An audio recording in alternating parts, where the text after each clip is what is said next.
மாவட்ட செயலாளர்கள் கூட்டத்தில் எடப்பாடியிடம் இது குறித்து நீங்கள் வந்து வலியுறுத்தினீங்களா? அவர் என்ன பதில் சொன்னார்? இந்த இதை நீங்கள் வந்து அதிமுக அழிவு பாதையை நோக்கி போயிட்டு இருக்கு, தகுந்த முன்னேற்பாடுகள்லாம் செய்யணும்னு சொல்லி எடப்பாடிக்கு இது வரைக்கும் நீங்கள் சொன்னீங்களா? அவர் திமுகவோட கூட்டணி சேர்த்து ஆட்சி அமைக்கும் போது நீங்கள் எதிர்த்து சொல்லி சொன்னீங்க. எந்த மாதிரி அவர் வந்து எந்த முடிவு எடுத்து சொன்னார்? இல்லை, அவர் வந்து எடப்பாடியார் பொதுச்செயலாளர் வந்து திமுகவில் ஆட்சி அமைக்கிறதுக்கு இவங்க வந்து எல்லாருமே கூடி விஜய்க்கு ஆதரவு கொடுப்போம், வெளியிலேருந்து ஆதரவு கொடுக்கலாம் அப்படின்னு சொன்னாங்க. தவகவுக்கு டிவிகேக்கு ஆதரவு கொடுக்கலான்ட்டு. அவர் என்ன சொன்னார், நான் முதலமைச்சராக வரப்போகிறேன், எனக்கு முதலமைச்சராக வர்றதுக்கு ஆதரவு கொடுக்குறாங்க அவங்க, நம்ம போய் எப்படி பண்ணுறது அப்படின்ன உடனே நம்ம சைடு பொறுப்பாளர்கள் இவங்கெல்லாம் எல்லாம் மாவட்ட செயலர்லாம் நம்ம திமுகவை எதிர்த்து தான் அதிமுக உருவாக்கினது. அதனால் நம்ம வந்து இன்றைக்கி அதிமுக வந்து டிஎம்கேயோட சேரக்கூடாது, டிவிகே அதிமுக எப்படி திமுகவை ஒழிக்கணும், திமுகவுக்கு எதிர்ப்பாக இருக்கணும் அப்படின்னு கொண்டாந்தாங்களோ அதே மாதிரி இன்றைக்கி டிவிகே தமாக வந்து திமுகவை எதிர்த்து தான் அவங்க வர்றாங்க.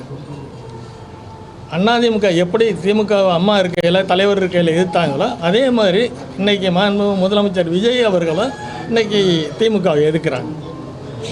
அதிமுகவில் இருக்கிறவங்க திமுகவுக்கு ஆதரவு கொடுக்கணும்னு அவர் அந்த நிலையில் இருக்கிறனால இந்த இதை எங்களால் ஏற்றுக்க முடியலை. திமுகவை எதிர்க்கணும், தலைவர் அம்மா, இதுதான் அவங்களுடைய குறிக்கோள். அவங்களுடைய இதுபடி இன்றைக்கி நடக்கிறது முதலமைச்சர் விஜய் அவர்கள் இன்றைக்கி நடத்துகிறார். அதிமுகவில் இருக்க உங்களை போன்ற முக்கிய தலைவர்கள்லாம் வெளியேறிக்கிட்டு இருக்க நிலையில் ஒருவேளை அதிமுகவில் கூட்டம் கூடி எடப்பாடி வந்து பொதுச்சாளர் இருந்து மாற்றினா அவங்களுடைய முடிவுலேருந்து மாற்றம் செய்யப்படும். எடப்பாடியார் மாற்றி இது பண்ணால் அதிமுகவில் தொடரும்.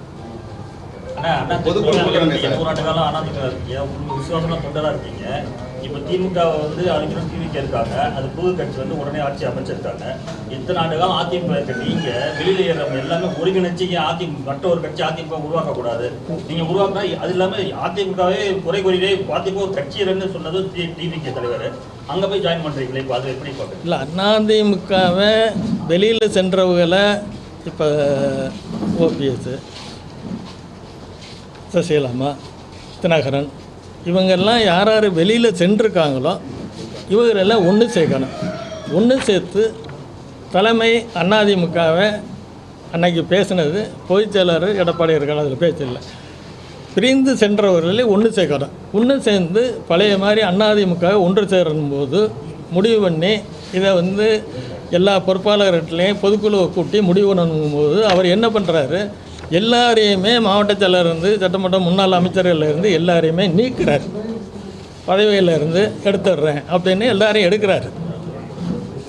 இதனால தான் பண்ணியிருந்தால் இப்போ இருக்குது. இப்போ வேலுமணி என்ன துணை பொதுச் செயலாளர் போட்டிருக்கார், மாவட்ட செயலாளர் எடுத்துட்டு நத்த விஸ்வநாத துணை பொதுச் செயலாளர் இன்னும் எழுதி அவங்க போய் பொதுச் செயலாளரை பார்க்கல, இவர் போட்டிருக்காரு, அவர் எடுத்துட்டாங்க. அவங்க சொன்னதுக்கு நேரம் எழுதி கூப்பிட்டு அவர் பேசாதனால இப்போ துணை பொதுச் செயலாளர் பொறுப்பு கொடுத்தாலும் இப்போ வேலுமணி என்னென்னா நத்த விஸ்வநாதன் அவர்களை இன்னும் எழுதி எடப்பாடியை போய் பார்க்கலாம்.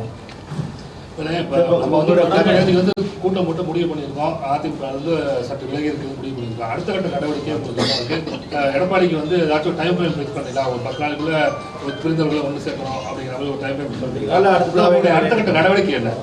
இல்லைப்பா, ஒரு எடப்பாடியாரை பொறுத்தளவில் உங்களுக்கு தெரியும், இன்றைக்கி நீக்கினவங்களை எல்லாருமே என்ன சொன்னாங்க, திரும்ப நீக்கினவங்களில் திரும்ப அதே பதவிகள் கொடுக்கணும், இருந்த பதவியில் அதை கொடுக்காம ஒரு யார் ஒதுங்கி இருந்தாங்களோ அவங்கள மாவட்ட செயலராக கொடுக்குறாரு. இன்றைக்கி யார் ஒதுக்கி வச்சுருந்தாங்களோ அவங்க இன்றைக்கி மாவட்ட செயலராக எல்லா இடத்துலையுமே கொடுக்குறாங்க. பழைய மாவட்டத்தில் இருந்து கட்சியில் இருந்து நீக்கினது இப்போ அவங்க போட்டு நாங்கள்லாம் வந்து புரட்சித் தலைவி அம்மா அவர்கள் எனக்கெல்லாம் மாவட்ட செயலர் கொடுத்தாரு. 2015 கிடைச்சல், இப்போ முதல்ல 2006 கொடுத்தாங்க, இப்போ 2015 திரும்ப கொடுத்தா 10 எடுத்துகிட்டு 15க்கு அப்புறம் இந்த நிமிஷம் வர புரட்சித் தலைவி அம்மா கொடுத்ததில் தான் நான் மாவட்ட செயலர் இருக்கேன். திரும்ப ஒரு வந்து 21 வடக்கு தக்குன்னு பிரிக்கிறார், அவ்வளோதான். நான் புரட்சித் தலைவி அம்மா போட்ட மாவட்ட செயலர் தான், எனக்கு வந்து எடப்பாடியார் மாவட்ட செயலர் எனக்கு கொடுக்கல. எனக்கு வாரியத் தலைவர் கொடுத்தது எல்லாமே அம்மா தான் கொடுத்தாங்க. தொடர்ந்து அம்மா வந்து தொடர்ந்து உங்களுக்கு மாவட்ட செயலாளர் பதவி கொடுத்து வந்திருந்தாங்க. இந்த நிலைமையில வந்து நீங்க இந்த கட்சி விட்டு விலகிறப்ப மக்களுடைய மனநிலை உங்களுடைய ஆதரவு எப்படி இருக்கும்? மக்களுடைய நிலை எங்களுக்கு கஷ்டமாக இருக்குது. என்னென்னா இன்றைக்கி வந்து இந்த இயக்கம் இது மாதிரி போகுது, எல்லாருமே ஒரு முடிவு பண்ணணும். இந்த இயக்கத்தை அழிவு பாதையில் இருக்கிறது, இந்த இயக்கத்தில் இருந்துக்கிட்டு தினந்தோறும் கட்சியை விட்டு நேற்று கூட சட்டமன்ற உறுப்பினர் எம்ஆர் விஜயபாஸ்கர் போனால் என்ன எத்தனையோ பேர் போகிறதுக்கு இருக்காங்க. இவர் வந்து கட்சியில் எல்லோரும் போய் வாங்க, போனவங்கெல்லாம் வாங்க, பேசுவோம், உட்காந்து ஒரு கமிட்டி போடுவோம், இது மாதிரி இனிமேல் பண்ணுவோம் அப்படிங்கிற அந்த முடிவுக்கே வரல. அவர் கட்சியை அவர் அழிவு பாதையில் கொண்டு வர்றாரு. கட்சிக்கு அவர் இருக்கணும். கடைசியில் இப்போ இந்த கீழ் லெவலில் போகிற லெவலுக்கு அவர் கொண்டு வந்தார் இந்த